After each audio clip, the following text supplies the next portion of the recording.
Assalamualaikum warahmatullahi wabarakatuh. Selamat pagi, salam sejahtera bagi kita sekalian.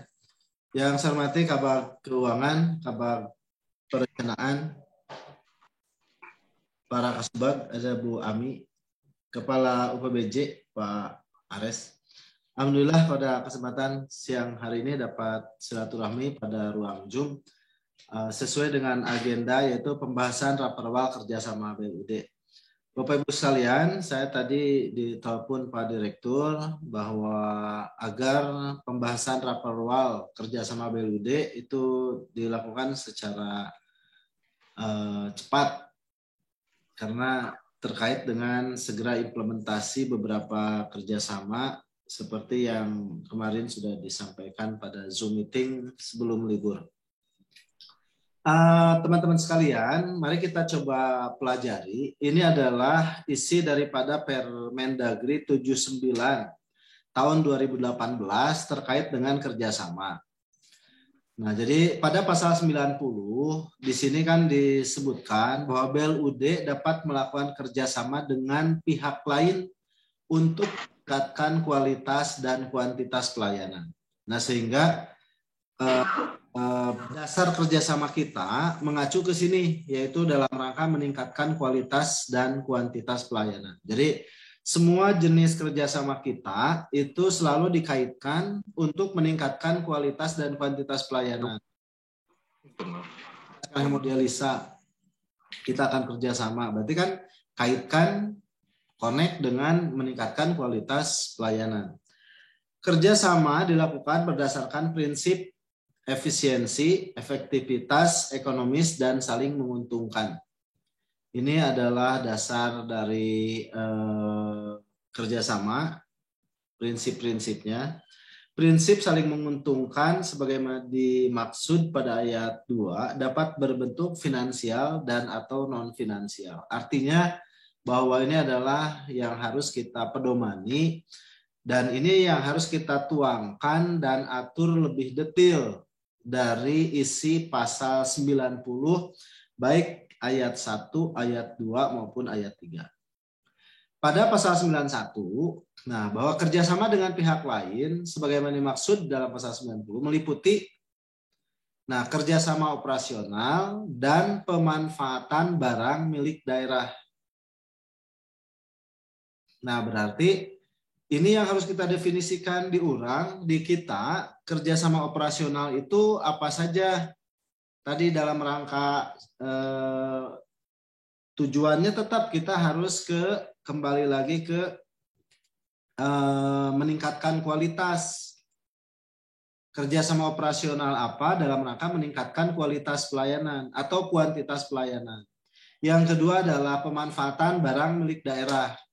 Kerjasama operasional dilakukan melalui pengelolaan manajemen dan proses operasional secara bersama dengan mitra kerjasama dengan tidak menggunakan barang milik daerah. Nah, ini definisi barang milik daerah. Kita langsung fokus ke hemodialisa. Hemodialisa itu kan tadi kerjasama untuk meningkatkan pelayanan. Nah, bentuknya kalau tidak kerjasama operasional, pemanfaatan barang milik daerah. Berarti kan kalau hemodialisa, berarti kerjasama operasional. Mereka nyimpen mesin, pengelolaannya dilakukan melalui pengelolaan manajemen dan proses operasional secara bersama.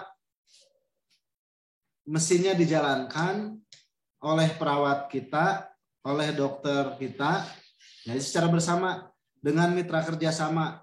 Kalau tadi alatnya rusak dibenerin, kalau tadi airnya tidak sesuai standar dilakukan perbaikan secara bersama dengan tidak menggunakan barang milik daerah, tidak menggunakan barang milik kita karena barangnya milik mereka. Nah, barang milik kita ini hanya bangunan. Nah, ini nanti mohon teman-teman sekalian menyikapi. Nah, di sini ada dengan tidak menggunakan barang milik daerah, artinya seperti apa gitu. Yang kedua, kerjasama itu adalah pemanfaatan barang milik daerah dilakukan melalui pendayagunaan barang milik daerah dan atau optimalisasi barang milik daerah dengan tidak mengubah status kepemilikan untuk memperoleh pendapatan dan tidak mengurangi kualitas pelayanan umum yang menjadi kewajiban BLUD. Nah ini jelas ya, kerjasama dengan pihak lain ada dua. Kalau kemarin Pak Rohman Pak Ares menyampaikan dua. Jadi dua, kerjasama operasional dan pemanfaatan barang milik daerah. Definisinya kerjasama operasional jelas, pemanfaatan barang milik daerah jelas. Pendapatan yang berasal dari pemanfaatan barang milik daerah yang sepenuhnya untuk menyelenggarakan tugas dan fungsi kegiatan BLUD yang bersangkutan merupakan pendapatan BLUD. Pemanfaatan milik daerah menurut tata cara kerjasama. Nah, ayat 6, tata cara kerjasama dengan pihak lain dimaksud diatur dengan peraturan kepala daerah. Nah, jadi sekarang kita akan menyusun sebagai ketentuan tentang tata cara kerjasama sesuai amanat pasal 91 ayat 6. Pelaksanaan kerjasama dibentuk dalam perjanjian. Jadi ini yang akan kita bahas. Nah, dari kita, saya nanti setelah pengantar, nanti Bu Ami yang menyampaikan untuk raperwalnya. Berikut, mari kita cermati aturan-aturan yang terkait dengan kerjasama. Jadi di sini ada PP nomor 28 tahun 2018 tentang kerjasama daerah. Nah, jadi kenapa saya coba tayangkan ini? Agar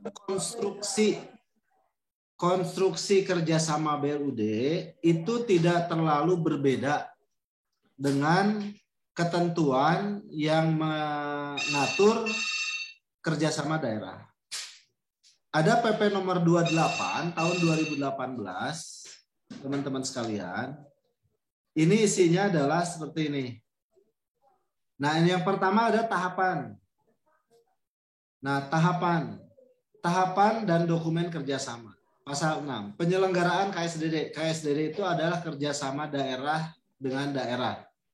Jadi ini ada kerjasama daerah dengan pihak ketiga. KSD kerjasama nanti ada nomenklaturnya. Jadi kita samakan. Nah, kan di BLUD pun nanti pada saat kita penyelenggaraan kerjasama, tahapannya sama akan saja dengan pasal 6 gitu Bu Ami. Dari mulai persiapan, penawaran, penyusunan kesepakatan bersama, penandatanganan kesepakatan, persetujuan DPRD. Nah, kalau kita mungkin persetujuan ada mengenai persetujuan ini kita definisikan. Kalau misalnya kerjasamanya bentuk seperti apa, maka itu menjadi kewenangan direktur. Ada kewenangannya dibagi 3 strata gitu Kang John. Ada strata yang memang didelegasikan kepada direktur, ada tahap yang kedua direktur dengan dewan pengawas, dan ada direktur, dewan pengawas, dan wali kota. Mengenai persetujuannya.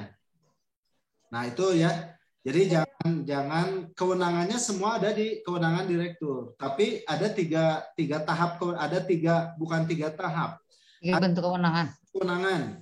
Makanya nanti kita definisikan mengenai 3 kewenangan itu. Kapan direktur mempunyai kewenangan sendiri? Kalau di kemarin pinjaman di keuangan, pinjaman itu kalau pinjamnya kurang dari X rupiah itu kewenangan direktur. Kalau sekian persen terhadap total anggaran, kewenangannya direktur bersama Dewas. Kalau pinjamannya di atas sekian persen, itu kewenangannya dengan kepala daerah, persetujuan kepala daerah. Nah, maka ini seharusnya kita juga di dalam proses kerjasama mengidentifikasi 3 strata kewenangan.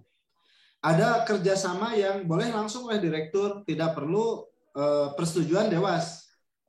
Ada yang direktur dengan persetujuan Dewas. Ada yang direktur persetujuan Dewas dan juga persetujuan kepala daerah. Jadi ini Pak Joni, Bu Ami yang di proses perjanjiannya, saya analogikan seperti kemarin yang pinjaman jangka pendek. Berikutnya ini persetujuan, terus penyusunan perjanjian kerjasama, penandatanganan perjanjian kerjasama, pelaksanaan penata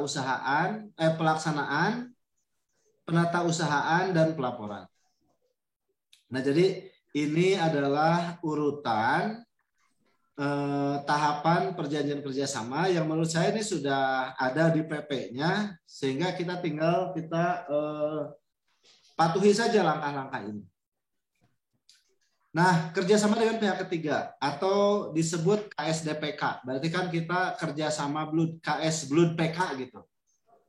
Jadi kerjasama BLUD dengan pihak ketiga dalam pelaksanaan. Nah, kalau di regulasi tadi PP nomor 28 tahun 2018 kan dalam pelaksanaan kerjasama, berarti kan kita nanti ada seperti ini. Dalam pelaksanaan kerjasama Blood dengan pihak ketiga, Blood diwakili oleh direktur atas nama Blood gitu. Direktur dapat memberikan kuasa kepada pejabat di lingkungan perangkat daerah. Tidak, tapi kita langsung bahwa kerjasamanya direktur. Pejabat, pihak ketiga dalam mitra kerjasama daerah dengan pihak ketiga, ini kalau yang di daerah, terdiri atas perseorangan, badan usaha yang berbadan hukum, organisasi kemasyarakatan yang berbadan hukum maupun tidak berbadan hukum, sesuai dengan ketentuan peraturan perundang-undangan. Jadi memang kalau lihat di PP 28 2018 boleh tidak berbadan hukum, tapi kita jangan. Maksudnya kita perseorangan, badan usaha, organisasi kemasyarakatan, kita coba nanti identifikasi lagi apa kita akan mengadopsi pasal 14 dari PP 28 atau kita nanti tidak mengadopsi. Berikut adalah jenis kerjasama. Nah, ini jenis kerjasama. Ini penting supaya nanti kita menjadi acuan. Kalau misalnya tadi hemodialisa masuknya ke yang mana? Kalau tadi SWL masuknya ke yang mana? Kalau tadi kerjasama CT scan masuknya ke yang mana? Sehingga ini akan terdefinisikan. Kemarin kata-kata dari Pak Fahru Haji, ini perlu kita cermati. Kalau bukan dikelola oleh sendiri dan tidak mengeluarkan uang, maka itu bukan belanja, bukan pengadaan. Itu masuknya berarti di kerjasama. Gitu. Ini jadi batas yang tegas, karena di kita terkadang selalu sumir mana yang kerjasama, mana yang belanja atau pengadaan. Ya.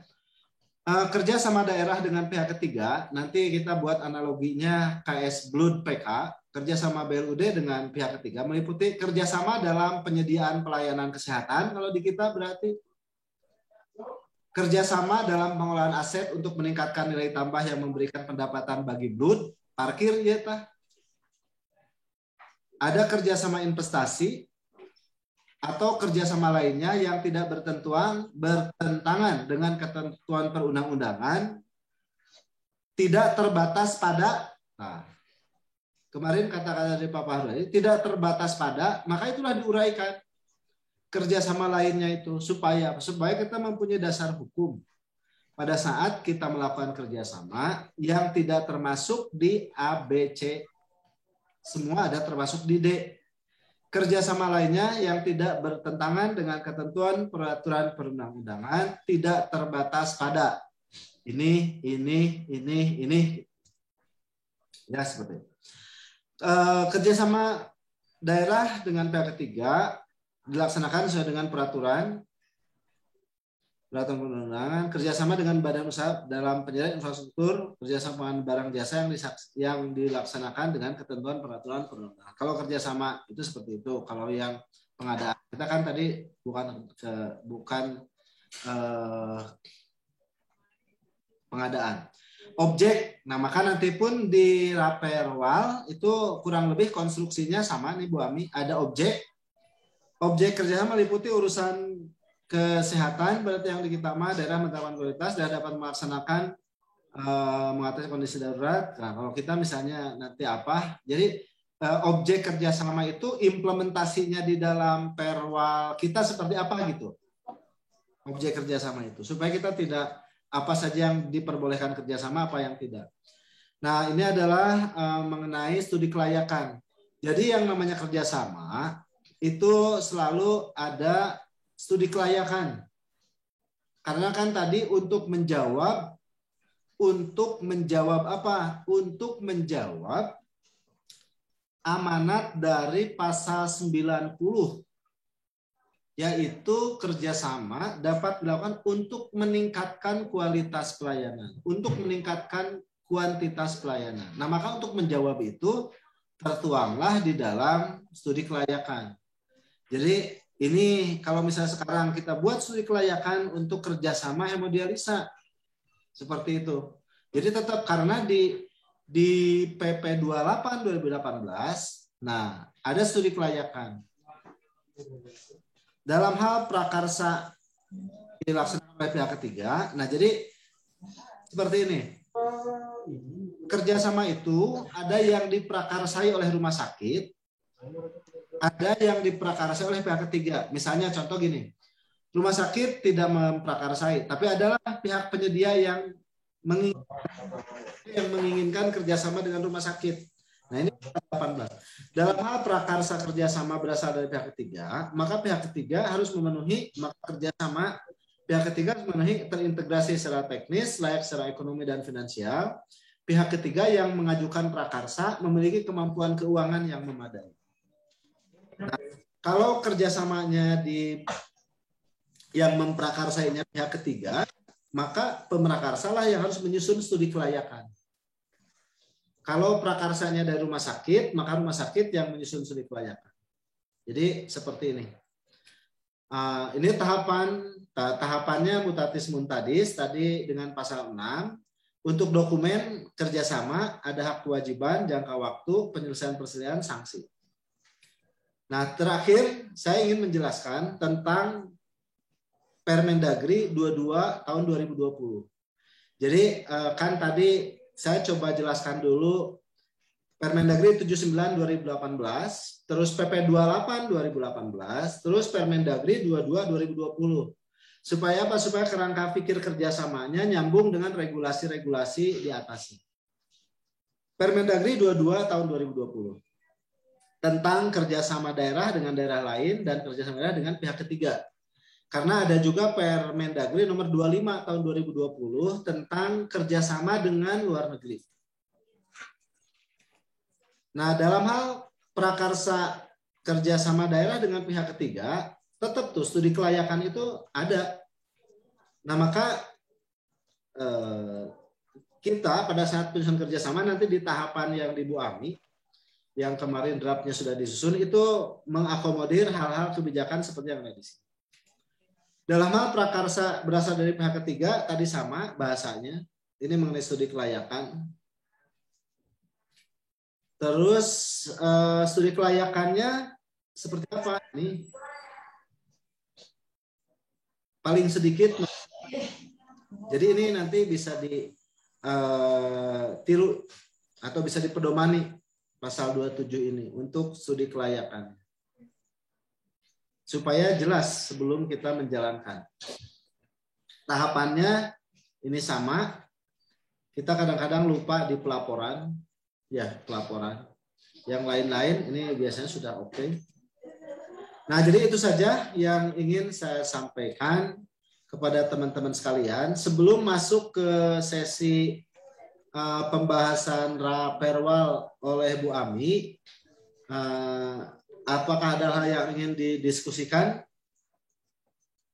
Pak Ayi, Pak Ares bisa on cam sekalian didokumentasikan. Boleh, Pak. Oh, Pak Ares lu juga tahu aja. Mangga Pak Joni, Pak Opik, Pak Ares, Bu Ami, sebelum nanti masuk ke raperwalnya, apakah ada hal yang ingin ditanyakan? Saya persilakan. Kang Jon dulu, saya berikan kesempatan dari Kang Jon. Terima kasih, Pak. Jadi yang sering jadi perbedaan persepsi kemarin kita itu terkait dengan STK. Jadi apakah STK itu perlu ada dan PPK itu perlu ada di kerjasama atau tidak. Sehingga tugas dari tim kerjasama ini apakah harus juga ada PPK gitu. Karena kan kalau tadi sudah dijelaskan bahwa ada perbedaan antara pengadaan dengan kerjasama. Sehingga nanti mungkin harus jelas kalau memang ini sifatnya kerjasama ya tidak lagi mengacu ke aturan pengadaan serta turunannya. Sehingga nomenklatur yang digunakan pun berbeda antara yang ada di pengadaan dengan kerjasama. Yang kedua yang ini lebih detail di kerjasama itu terkait dengan pembayaran. Ini yang sering kali menjadi masalah di keuangan karena kita mempunyai kerjasama, contoh yang sekarang berjalan misalkan SBL, apa itu CT scan dan sebagainya. Namun pada saat pembayaran itu kita menggunakan rekening sewa gitu. Nah, mungkin bisa diatur di situ bahwa untuk tata cara pembayaran mungkin dalam subbabnya penata usahaan di pembayaran ditambahkan bahwa pembayaran itu seperti apa sehingga ini seringkali menjadi perdebatan dengan AR terutama dalam perhitungan pajak. Jadi ada selisih pajak lah kemarin yang contoh kita dengan Gracia bahwa tidak ada pengenaan pajak untuk kerjasama KSO, tapi karena kita menggunakan rekening sewa alat, akhirnya pajak itu dikenakan dan sebagainya. Itu kan jadi akhirnya jadi mungkin merugikan pihak ketiga ataupun terlalu besar kita mengenai pajak. Sehingga ada perlu mungkin penjelasan tentang bagaimana cara pembayaran untuk bagi hasilnya. Apa itu memang di sewa ataukah memang di mana gitu. Yang ketiga berikutnya terkait dengan yang kita kenal istilah konsinyasi. Nah, tadi Pak Wadir menyebutkan di ketentuan lain atau kerjasama lain yang tidak melanggar ketentuan. Nah, mungkin konsinyasi ini juga dimasukkan gitu. Di yang tadi tidak menutup ya. Tidak terbatas pada.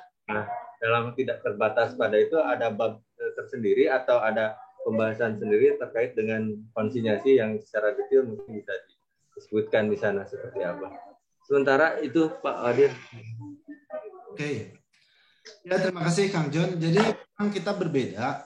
Jadi saya kemarin baru mendapatkan lah gitu ya informasi yang jelas bahwa tidak saru, kita sekarang masih saru bias antara pengadaan dengan kerjasama. Ternyata memang sekarang kita tegas bahwa ini adalah kerjasama. Misalnya contoh CT scan. CT scan kan itu tidak mengeluarkan uang dari rumah sakit. Tidak rumah sakit belanja CT scan. Tapi kita butuh CT scan untuk meningkatkan kualitas pelayanan. Kita butuh CT scan untuk meningkatkan kuantitas pelayanan. Dibuatlah FS-nya. Kalau pemerakarsanya dari kita. Dijalankanlah CT scan dari mereka oleh kita. Jalankan secara bersama-sama. Bangun, kelola bersama-sama. Nah, setelah bangun, dikelola secara bersama-sama, tiba-tiba kita mendapatkan uang, dari hasil uang itu ada bagi hasil, nah maka itulah yang dibayarkan. Itu semua harusnya tertuang di dalam naskah perjanjian kerjasama. Secara utuh itu ada di dokumen kerjasama. Tadi uraiannya sudah sangat bagus lah. Tinggal kita semua itu dipedomani. Berarti kan kalau kemarin-kemarin kita belum memiliki dokumen FS. Gitu. Jadi beda, tidak ada PPK di dalam kerjasama. Itu Kang John. Mengenai pembayaran itu pun didetilkan. Ada tadi langkahnya. Ini peraturannya sudah ada. Ada tadi langkah-langkah, ada penata usahaan.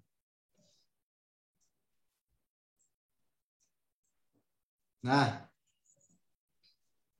saya coba tayangkan ulang. Nih. Nah, ini bisa kita lihat baik di PP 28 2018 maupun di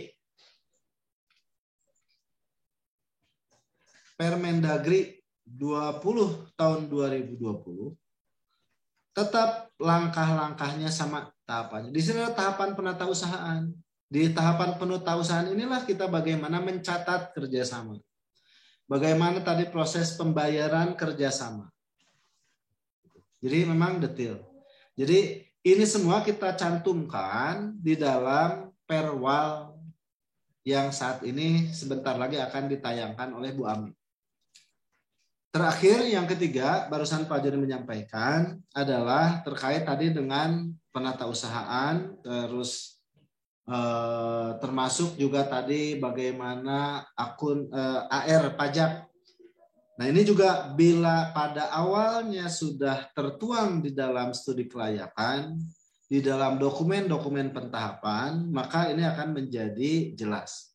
Jadi penyebab sekarang yang terjadi adalah ketidakjelasan pada saat kita mengatur mekanisme kerjasama, uraian kerjasama, pentahapan-pentahapan kerjasama.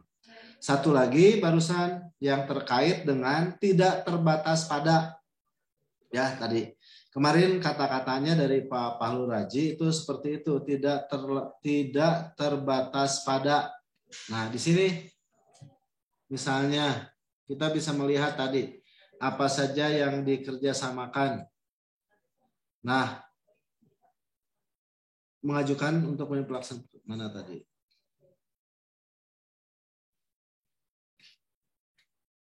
Nah, di sini.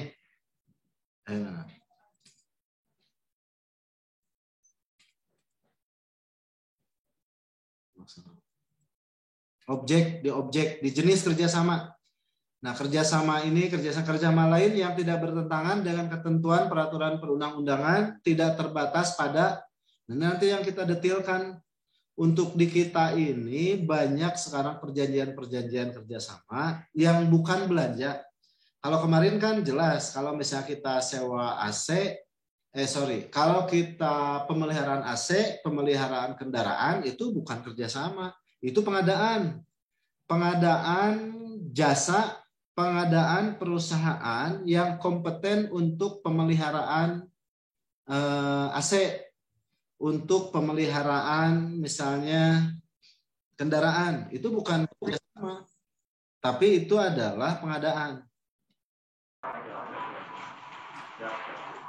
Seperti itu ya Pak Joni. Jadi Bu Ami sekarang ada pertanyaan yang terkait dengan pedoman ketentuan atasnya. Satu lagi Pak. Ya. Ada perjanjian kerjasama yang jelas-jelas itu kerjasama, tapi ada juga pengadaannya yang harus nempel di sana. Seperti misalkan BHP, regen itu kan harus dibeli. Ya itu kan pengadaan. Betul. Nah itu adalah betul. Kalau seperti itu adalah perjanjian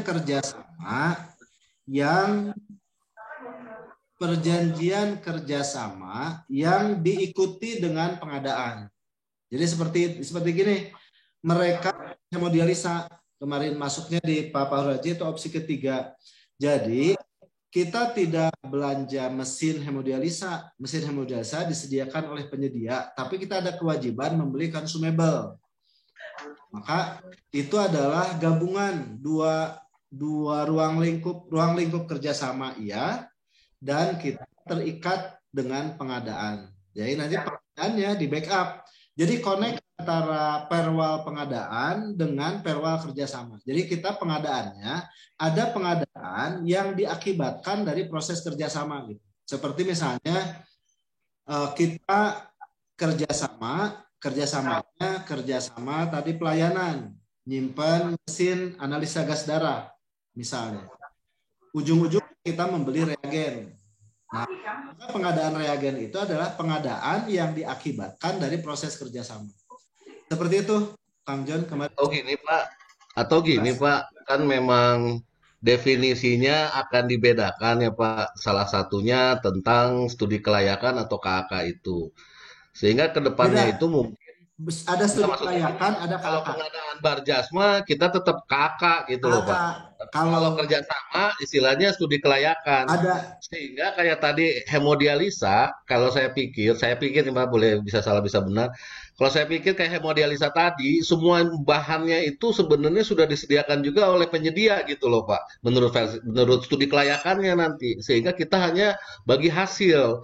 Otomatis nanti di tata usahanya, di tata kelolanya ada nomenklatur soal pembayaran bagi hasil gitu loh Pak, maksud saya menurut saya gitu ya, tidak ada bukan di belanja tapi di tata usaha bagi hasil, sehingga pembayarannya atau itunya tuh mekanismenya beda mungkin gitu Pak, di tata kelola administrasi itunya semua juga akan begitu, termasuk di laboratorium studi kelayakannya itu. Kalau memang laboratorium misalnya pengen punya alat yang bisa apa gitu ya buat pelayanan, semuanya itu sudah dikelola, termasuk bahan habis pakainya, supaya juga Pak jadi variabel cost sebenarnya. Karena kalau sekarang ini saya pikir kenapa nggak bisa jadi variabel cost, salah satunya adalah estimasi untuk persediaannya itu estimasi rutin gitu loh Pak. Sementara kan pasien bisa menurun bisa menaik. Kalau semuanya dikelola, bukan semua dikelola, maksudnya semuanya sudah terlingkup di situ, tidak ada belanja bahan habis makan, persediaan otomatis kan yang ngatur atau yang ininya itu adalah pihak ketiga gitu, Pak. Sehingga semuanya itu kita hanya bagi hasilnya aja yang kita terima gitu. Jasa-jasa pengelola internal kita ya dari bagi hasil itu tadi, nanti kalau misalnya 70-30 rumah sakit 70, pihak penyedia 30, 70 itu salah satunya adalah unsur jasa layanan operator hemodialisanya misalnya gitu loh Pak, menurut saya ya.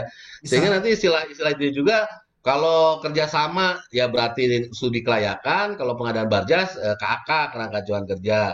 Kemudian juga kalau ada usulan dari unit kerja atau apa, yang mesti bikin dulu tuh studi kelayakannya, bahwa mereka pengen meningkatkan layanan A, termasuk kerjasama. Kalau nggak punya alatnya berarti mesti dikerjasamain apa aja bahan habis pakainya. Semuanya sudah terinci semua, sehingga itu jadi estimasi pendapatan gitu loh Pak. Menurut saya gitu ya ya. ya Tapi betul betul Pak Ares. Ya, jadi nah kan kalau tadi konsinyasi memang ini apakah masuk ke belanja atau masuk ke pendapatan? Kalau memang ternyata tetap belanja ya berarti diaturnya nanti konsinyasi mah di aturan pengadaan. tentang pengadaan barjas gitu Pak. Ada klausul tentang konsinyasi, maksud saya gitu. Bukan eh, di tata cara kerjasama Ya, gitu. Kalau yang oke. AC atau mobil kan sudah jelas itu pengadaan barjas ya. Ya, Tinggal yang itu memang yang pelayanan-pelayanan ini yang mesti disamain persepsinya, termasuk juga jadi mungkin mesti ada dokter Asep juga yang ngasih masukan gitu Pak dari pelayanan, misalnya mau ngembangin apa gitu ya, CT scan plus apa, atau kayak kemarin radiologi itu kan pengen yang 4 dimensi ya apa gitu ya. Itu tuh sudah plus bahan habis pakainya, sudah plus apanya gitu Pak. Jadi kita ya, nggak ada lagi persediaan itu gitu, nggak ada persediaan lagi regen, termasuk lab juga atau yang lain-lainnya, unit kerja lain yang pengen ngoptimalin pendapatan, pengen punya alat A misalnya gitu, perlu bikin feasibility study dari pelayanan, maksud saya gitu, ya, dari area pelayanan atau dan keperawatan, sehingga jelas itu jadi pendapatan kemudian masukin nanti ke bagi hasil gitu sesuai dengan tarif itu yang kita punya misalnya, atau dengan paket BPJS yang ada tinggal dibagi hasil aja gitu kan Pak, maksudnya itu ya, mungkin oke. begitu gitu loh Pak. Jadi di Ya, ya. akuntansinya memang ada di kredit gitu ya, bukan di debit gitu atau gimana itu. Seperti Ya. itulah kurang lebihnya Pak. Mungkin gitu kalau bisa Ya, didiskusikan terima lebih kasih lanjut. Pak Ares masukannya. Kita langsung saja masuk ke Bu Ami untuk melakukan raperwal tentang pengadaan. Silakan Bu, tentang kerjasama. Silakan Bu Ami. Baik, sebentar Pak.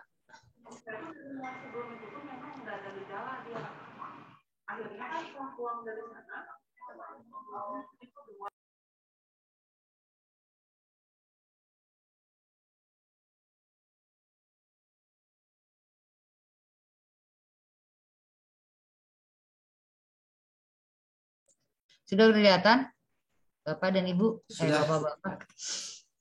Bapak dan Ibu nangan hiji Bu Ami. Ya? Ibu nangan Ibu hiji. nangan hijinya aku unggul. Baik, ini Bismillahirrahmanirrahim. Assalamualaikum warahmatullahi wabarakatuh. Terima kasih kesempatannya Pak Wadir. dalam kesempatan ini izinkan saya untuk menyampaikan rancangan perwal tentang kerjasama. Ini judulnya kemarin memang sempat kita membahas hal ini, cuman memang belum tuntas ya. Judulnya Tata Cara Kerjasama pada BLUD RSUD Samsudin SH Kota Sukabumi yang menerapkan pola pengelolaan keuangan Badan Layanan Umum Daerah. Mungkin untuk judul sepakat ya.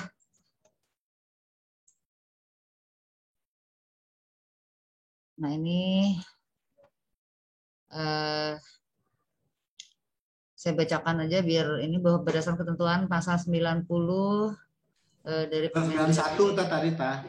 91 ya Pak? 91 ayat 6. Bahwa untuk melaksanakan ketentuan ayat 6 pasal 91 Permendagri bla bla perlu menetapkan gitu. Kayak di omean lah. Bu Amir Ya. tanah pasal per pasal we. Ini langsung ke per pasal aja ya Pak ya? Yang ini mah nanti saya perbaiki di final. Yang ini undang-undangnya nanti dilewat. Nah ini untuk pasal 1 di sini pasal 1 tuh tentang definisi mungkin ya Pak ya. Iya Ya, mas, sigana draft lama keneh Kang John, wali kota. Memang draft lama ini belum ini Pak, saya Masih dapatnya wali ini, kota. gitu. Ini mah gini aja, ini draft lama nih tisahaya. Waktu itu dari Teh Nita teh. Yang draft lama yang dari Ibu Nita. Ini masih mentah ini. Yang saya punya ini Pak. Dan kemarin sempat beberapa di. Udah saya tugaskan gini aja, Pak Joni. Coba Bu Ami, ini di terus lanjut ke ini ke Pasal ke berapa Pak? Pasal 2. Pasal 1 ini semua yang tadi wali kota yang itu diganti. Ya, nanti di ini Terus Pak. beberapa nomenklatur samakan dengan PP 28. Ya. Nah, terus samakan dengan Permendagri ya. Ya. Kami nanti siapa yang mengerjakan silakan, apa bagian hukum atau dari Pak Joni. Karena yang Ya. ini draft awalnya dari Pak Joni. Oke. Pasal 2. Sebentar Pak. Kemudian yang tadi sebentar sebelum lanjut, berarti yang tadi yang definisi bentuk identifikasi yang strata kewenangan itu juga harus dimasukkan di pasal ini ya Pak. Itu yang harus ditentukan juga mungkin. Ada nanti ada pasal tersendiri itu. Oh iya siap. Dan Ini pasal 2. Nah, pasal 2. Nah, pasal 2 itu harusnya di sini itu adalah, nah ini udah si pasal 2 mah dapat melakukan kerjasama dengan pihak lain untuk kualitas, berarti kan udah dari situ. Ya. Dan kerjasama prinsipnya. Prinsip-prinsip. Prinsipna sarwakeun we jeung 79/2018. Siap. Di 2018 prinsip kerjasama itu hanya ada efisiensi, efektivitas, ekonomis, dan saling menguntungkan. 1 efisiensi, 2 efektivitas, Ya. ekonomis, 4 saling menguntungkan. Saling menguntungkan. Ya. Ya.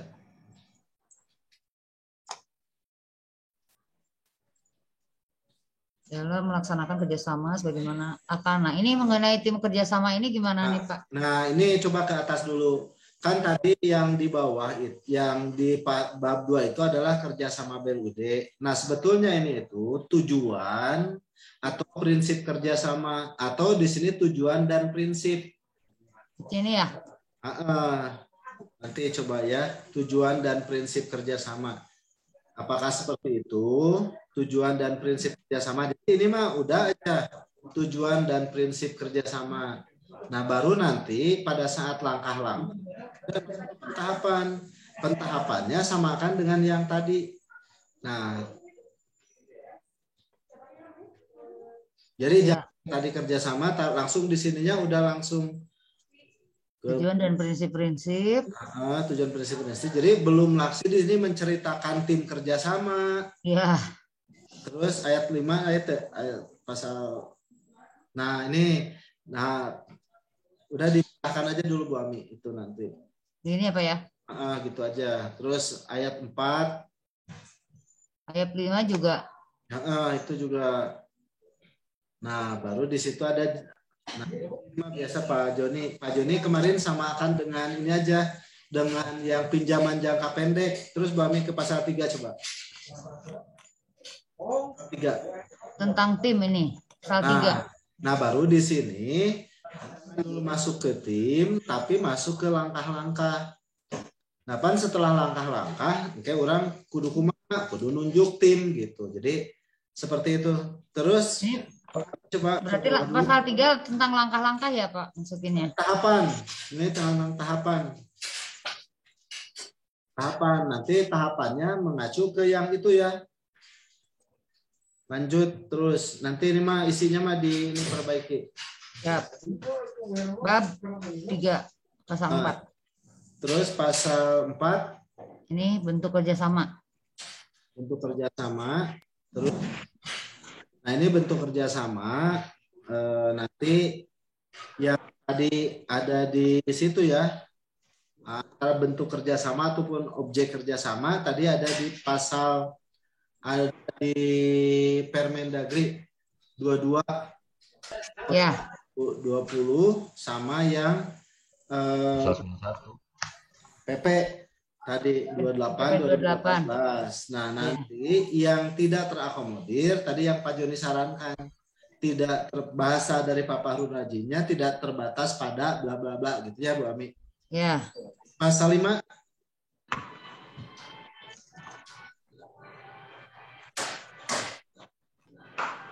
tata cara kerjasama yang tadi ya Pak masukin ini. Nah berarti kan nanti gabung sama pentahapan. Ya.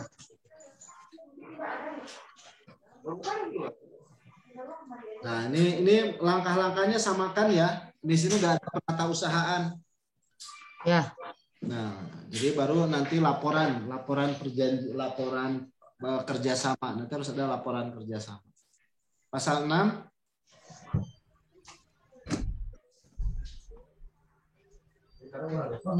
Yang ini. Nah, itu penjabaran dari masing-masing tahap. Ya. Nah, kalau penjabaran dari masing-masing tahap itu nanti bisa diatur lebih lanjut dengan keputusan direktur. Seperti kemarin saran dari Pak Fahru Raji. Di perwalnya global-global saja. Nah, aturan lebih lanjut mengenai tahapan kerjasama diatur dalam keputusan direktur. Bisa seperti itu. Seperti pengesahan saja kebijakan-kebijakannya oleh Pak Wali, oleh perwal nanti lanjut. Nah, itu diatur oleh keputusan direktur. Ini juga yang kita gunakan untuk pengadaan gitu. Pasal 8 supaya perwalnya tidak terlalu banyak. Pasal 7 data yang lengkap terhadap objek sebagaimana dimaksud dalam pasal 3 yang akan dikerjasamakan dengan prioritas. Oke. Udah cukup Bu Ami pasal 8-nya terus. Pasal 8 ini penawaran ini juga harus disamakan kayaknya Pak ya dengan yang. Ya, ini harus disesuaikan. Ya. Seperti itu pasal 9 Bu Ami. Dalam tahap persiapan kesepakatan ini sih mungkin ini nanti dari pentahapan ya. Oh iya. Oke. Ini semua dari pentahapan kan. Pasal 10. Bentar Pak. Isi hilap untuk diserat. Ya. Pasal 10. Ini penyiapan perjanjian. Nah, ini semua nanti dimutakhirkan ya. Tadi dokumennya pun ada di PP dan Perwal, PP dan Permendagri tentang kerjasama. Rancangan perjanjiannya. Ya. Ini hasil kerjasama. Kerjasama merupakan pendapatan dan penerimaan unit kerja. BUD disetor ke rekening kas. Ini nggak ada masalah gini Pak, pendapatan BUD ke Kasbud karena pendapatan ya. Ya, kemudian digunakan secara langsung untuk membiayai pengeluaran sesuai dengan RAB BUD. Perlu disampaikan yang tadi itu dimasukkan yang dari Pak Ares itu. Ya, itu nanti didetailkan nanti sama Pak Joni lagi. Oh iya, siap. Ini pemantauan dan evaluasi itu disebutnya di laporan kerjasama. kalau di tahapan yang baru. Terus pemantauan dan evaluasi. Pemantauan peralihan. Oke. Yang tidak benar Ya. punya peraturan wali kota. Udah ini. Ini aja Pak. Ya. Oke, jadi teman-teman sekalian, ini draft awal alhamdulillah sudah dibahas. Jadi tadi perubahan-perubahannya bisa ini kan diserahkan ke Pak Joni saja ya, Kang Jon ya. Karena ini kerjasama ini banyak nanti subjeknya, objeknya termasuk kaitan dengan keuangan, termasuk penatausahaan keuangannya. Baru draft kita, kan ini kita ngebahas raperwal tentang tata cara kerjasama. Jadi kalau raperwalnya tentang tata cara kerjasama, maka yang didetilkan itu ada di pentahapan. Kalau misalnya pentahapan kita mau detilkan, detilkan termasuk jenjang kewenangan melakukan kerjasama, Kang Jon. Jadi jenjangnya itu seperti pinjaman jangka pendek. Ada yang otoritasnya otoritas oleh sendiri, direktur, dalam arti rumah sakit punya otoritas melaksanakan kerjasama. Yang kedua adalah dengan persetujuan, ketiga adalah dengan persetujuan kepala daerah. Seperti itu, Kang Jon ada yang disampaikan? Yang mentah itu Pak, kewenangan tadi yang diberikannya berdasarkan nominal nilai kerjasama atau berdasarkan apa? Berdasarkan nominal kerjasama. Kan ada hal-hal yang memang mungkin nominalnya kecil tapi strategis gitu. Dalam kerjasama ini kan tidak semua bisa dihitung finansial ya. Atau seperti ini, kerjasama yang misalnya kalau kerjasama operasional itu kewenangannya direktur bersama dewan pengawas. Tapi kerjasama yang kedua yang melibatkan pemanfaatan aset itu dengan tujuan kepala daerah misalnya. Bisa seperti itu juga, Kang Jon. Yang mau mandiri Pak? Mandiri, nginjem ke mandiri. Kalau ATM kan sewa menyewa juga ya Pak. Perlu kerjasama daerah. Iya. Nah, maksudnya sewa lahan perlu kerjasama dengan pihak daerah. Apakah perlu persetujuan kepala daerah? Padahal nilainya kecil. Padahal nilai kecil gitu. Kayak saya pikir menurut jenjang nilai aja Pak, kalau enggak kayak pengadaan barjas juga gitu. Nah iya, jenjang nilai. Diusahakan jenjang nilai. Jadi kerjasama itu tetap harus dikuantifikasi dengan satuan moneter. Untuk seperti itu Kang Jon ya. Coba nanti coba dibikin konsep. Ya. Baik teman-teman, cukup. Atau ada Izin, ditanyakan Pak Ai, Pak Aden? Ini saya membaca di PP 28 2000 tentang kerjasama 2018 ya, pasal 4 tentang objek kerjasama yang ditentukan oleh kepala daerah. Nah tadi juga di rancangan perwal ini saya melihat bahwa ada subjek, ada objek ya. Cuman itu kayaknya di tahapan gitu ya. Bisa nggak lebih disebutkan bahwa tentang penentuan objek kerjasama itu didelegasikan kepada rumah sakit sehingga nanti di SK rumah sakit mengatur lebih rinci tentang objek-objek kerjasama ini gitu. Agar lebih jelas dalam pelaksanaannya nanti Pak. Ya. Itu saja. Ya, terima kasih Pak Ai. Bisa. Jadi kan nanti mengenai di sini kan untuk kerjasama itu kita harus pelajari. Makanya Pak Joni, Bu Ami khususnya pelajari ini PP 28 2018 tadi yang terkait dengan objek kerjasama, bentuk kerjasama, pelajari agar kita konstruksinya minimal disamakan. Hanya perlu tahu karena di PP kerjasama daerah ini dia mengatur ada kerjasama KSDD, kerjasama daerah-daerah, nih KSDD. Kan kita tidak menganut ini, jadi makanya nanti untuk membaca objek Untuk membaca bentuk kerjasama, berarti kan kita mempelajarinya dari KSDPK, kerjasama daerah, hukumnya, terus lagi nanti jenis kerjasamanya, objek kerjasamanya, itu nanti bisa kita detailkan khusus spesifik di rumah sakit seperti tadi saran dari Pak Ayi. Terima kasih Pak Ayi sarannya. Ada lagi teman-teman? Kalau nggak salah yang dari CSR juga ada aturannya Pak, dari Kemenkes bukan ya Pak? Kerjasama dari CSR gitu. Kalau ya pokoknya kalau misalnya kita tadi aja, kalau kita bukan mengeluarkan uang dan tidak dilaksanakan oleh kita, itu kerjasama prinsipnya. Jadi kita mendapatkan dari orang lain, itu berarti ya dulu kita pernah diskusi pengelolaan pendapatan, itu masuknya pendapatan, bisa kita terima hibah gitu kan, itu hibah ada perwal tersendiri, itu perwal tentang hibah. Kalau CSR itu ada perwal tentang hibah. Ya, itu teman-teman sekalian, ada pertanyaan ataupun hal-hal lain? Saya persilakan sebelum kita sudahi rapat ini. Cukup mungkin ya, Pak Aden, sampaikan. Cukup Pak, saya nggak ikut dari awal, nanti lihat Ya. lagi dulu. Ya, ya. Oke, itu saja yang disampaikan. Mohon maaf bila ada hal yang kurang berkenan.